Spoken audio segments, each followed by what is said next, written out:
Dear White Dad here. Right, today we're going to look at a question that irritates the hell out of me. It's like an accusation. You get accused of something you haven't even done yet. What is this question? This question is, you're leaving the UK. Yep. But I bet you're still going to come back and use the NHS, aren't you? Accusing note. And the answer to this is yes and no. So firstly, there's two different views, two different ways this can be achieved. And we'll talk about that in a minute. But do I want to use the NHS? This is the question. Do I actually want to use it? And the answer to that is no, not really. The NHS is a failing system. And it's a system full of lists, which you are always at the bottom of. So I was talking to an elderly lady the other day, hobbling down the hill, needed a hip replacement.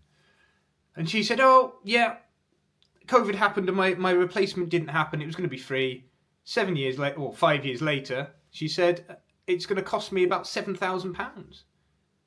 So it's all going a bit wrong, the NHS. It's getting really complicated. None of the departments speak to each other anymore. If you ring up and talk to the same department and a different person, nobody has a clue what's going on. So you have to repeat your story constantly. It drives you nuts. The NHS is overly complicated. There's too many managers. There's not enough money. And it's going to be privatised in the future. Let's be honest. That's just the way it is. The NHS is also trying to treat everybody in the world. Anybody that comes to the UK can use the NHS free. And that is originally how it was designed. So, as a person trying to get a doctor's appointment, although this is different, again, in every place in the UK, some people can easily get a doctor's appointment all the time. Some people just can't get one at all. It's random, depending on where you are in the UK. So do I want to use the NHS? No, I do not. It's a nightmare to get anything done. You'll be on a list, and there's people on lists that are waiting to die because they're never going to get seen. That's the state of the NHS, effectively, nowadays. And you pay for this. You actually pay for this through your national insurance. So you always remember that you are paying for this service you're getting from the NHS. And you should be annoyed about this because it's not a good service. Right, so let's go back to us leaving the UK. Now, this is what we're going to do.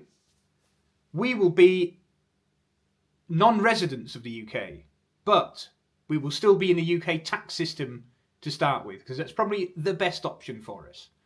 Which means, yes, we still pay UK tax. Yes, we still pay UK national insurance. So if we want to come back to use the NHS, you're damn right I'll come and use it. Do I want to use it? Not really. Do I want to spend thousands of pounds on flights to be on a list to have nothing done? Not really. So I'll do everything within my power not to use it.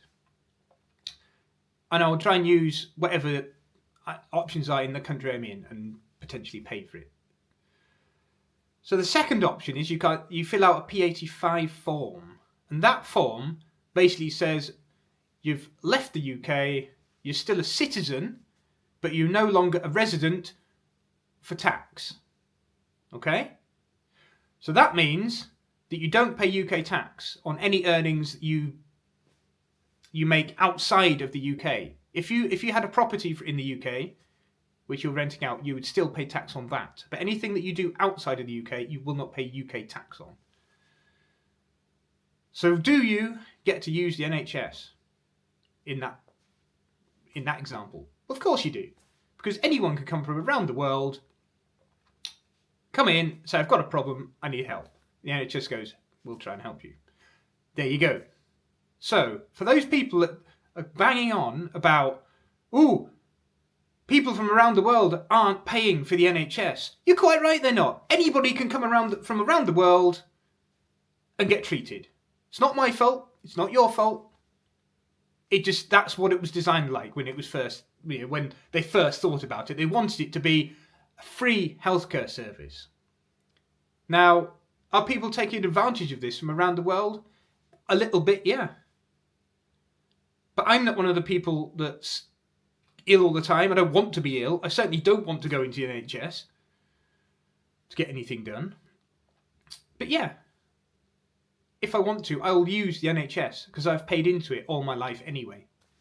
But given the option, I'll go to the country I'm in and I will pay for the treatment there because it'll be cheaper than me getting a flight home. I'll actually be able to see a doctor and the treatment will be done there and then in most cases.